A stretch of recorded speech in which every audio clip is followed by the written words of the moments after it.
Assalamualaikum warahmatullahi wabarakatuh. Hai teman-teman semuanya, di sini saya ingin membahas tentang materi hadis maudhu. Tetapi sebelum kita melanjutkan ke pembahasan selanjutnya tentang hadis maudhu, izinkan saya untuk perkenalan terlebih dahulu. Perkenalkan, nama saya Chandika Nabila Putri dengan NIM 0101242117 dengan dosen pengampu Bapak Muhammad Abdul Iqbal Mu'in LCMA dengan mata kuliah hadis. Baiklah, tanpa berlama-lama lagi, kita saksikan atau kita bahas materi tentang hadis maudhu. Baiklah teman-teman, di sini kita akan membahas tentang hadis maudhu. Sebelum itu, teman-teman tahu nggak sih apa itu hadis maudhu? Malah kita bahas di slide berikut. Teman-teman bisa melihat hadis maudhu adalah hadis yang dianggap palsu atau tidak sahih, baik karena sanadnya yang lemah maupun karena isi matan atau isi hadis yang bertentangan dengan prinsip-prinsip agama atau dengan hadis-hadis yang sahih. Hadis ini dibuat untuk atau dipalsukan dengan sengaja, seringkali untuk tujuan tertentu, seperti untuk mendukung pandangan atau ajaran tertentu yang tidak sesuai dengan ajaran Islam yang benar. Di slide selanjutnya di situ ada asal usul dari hadis maudhu ini.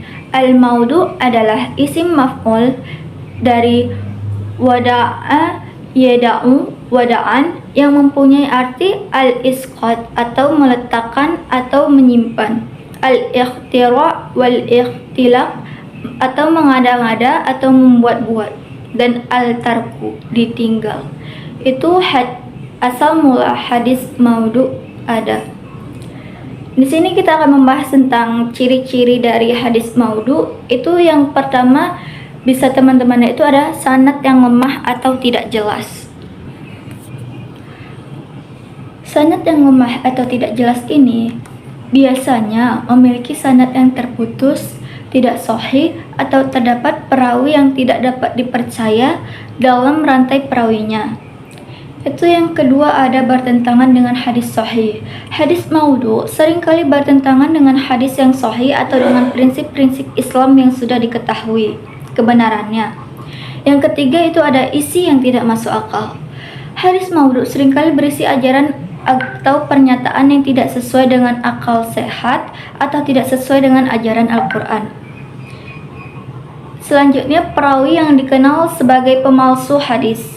Jika terdapat perawi yang dikenal sebagai pemalsu atau penyebar hadis palsu, hadis yang disampaikan olehnya kemungkinan besar adalah hadis maudhu.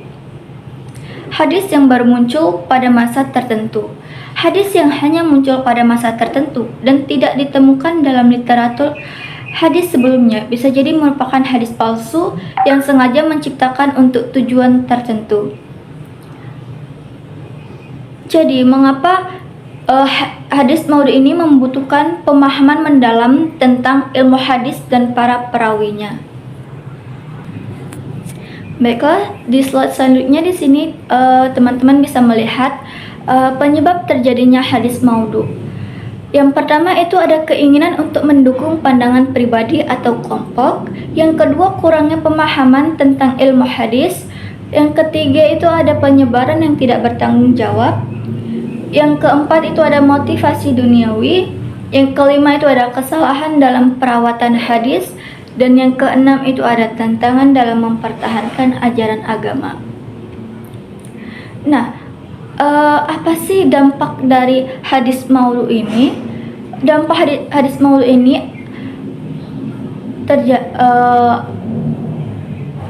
penyebaran ajaran yang salah, kehilangan kepercayaan terhadap hadis, pemecahan dan perselisihan dapat terjadi dampak dari hadis maudhu tersebut.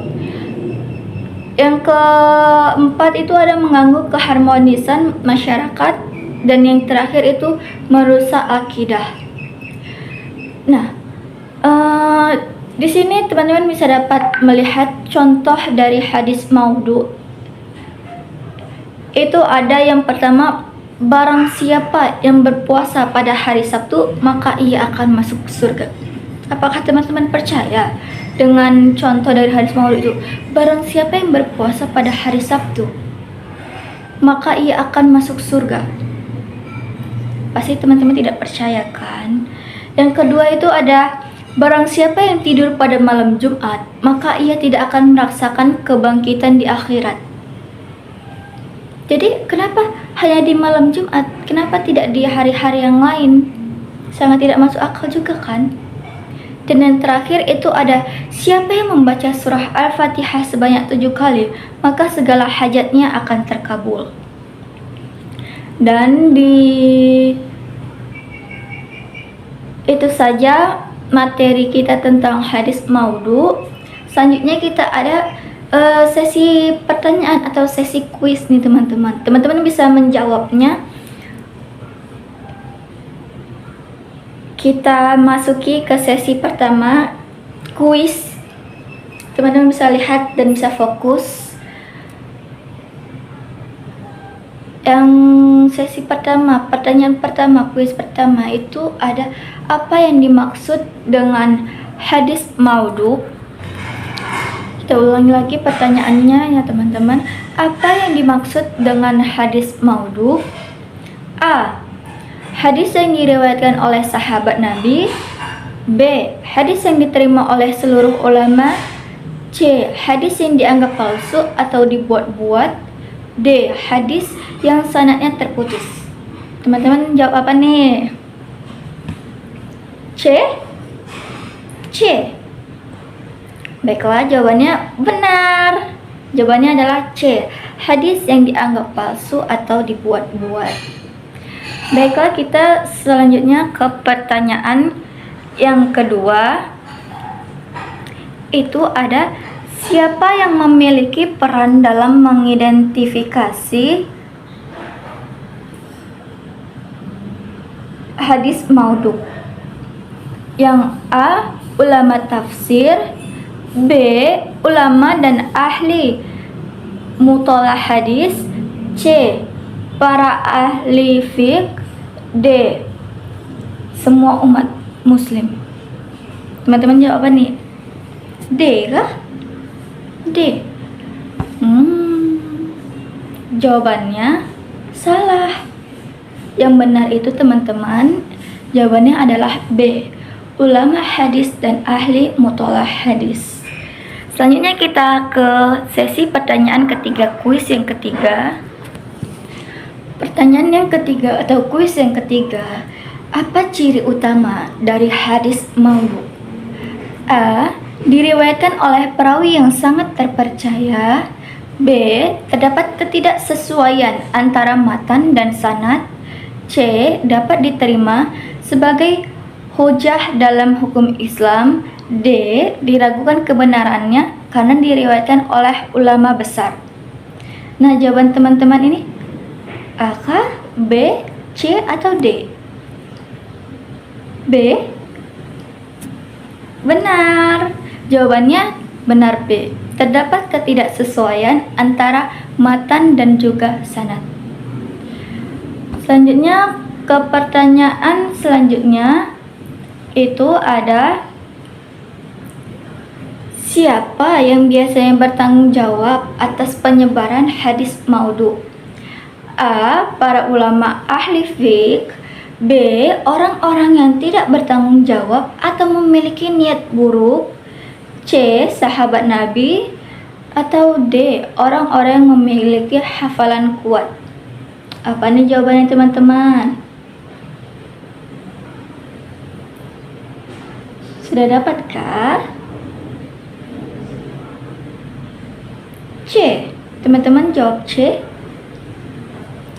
Salah teman-teman, salah. Yang benar itu B. B ya teman-teman, orang-orang yang tidak bertanggung jawab atau memiliki niat buruk. Baiklah, kita masuki ke kuis yang terakhir. Ini itu ada pertanyaannya, mengapa hadis maudhu dianggap tidak dapat dijadikan sebagai hujah? Itu A ada karena tidak ada sanad yang jelas, B karena isinya tidak sesuai dengan ajaran agama, C karena perawinya adalah orang yang tidak dikenal, atau D karena sanadnya palsu atau terdapat penambahan atau pengurangan. Ini jawabannya teman-teman. D, C, B, atau A? Teman-teman jawab. D. Benar teman-teman. Jawabannya adalah D. Mengapa hadis maudhu dianggap tidak dapat dijadikan sebagai hujah? Itu jawabannya adalah D. Karena sanadnya palsu atau terdapat penambahan atau pengurangan. Sekian itu saja kuis kita pada hari ini teman-teman. Senang tidak teman-teman kuisnya? Seru tidak? Baiklah, izinkan saya untuk undur diri. Saya Chandra Nabila Putri. Assalamualaikum warahmatullahi wabarakatuh.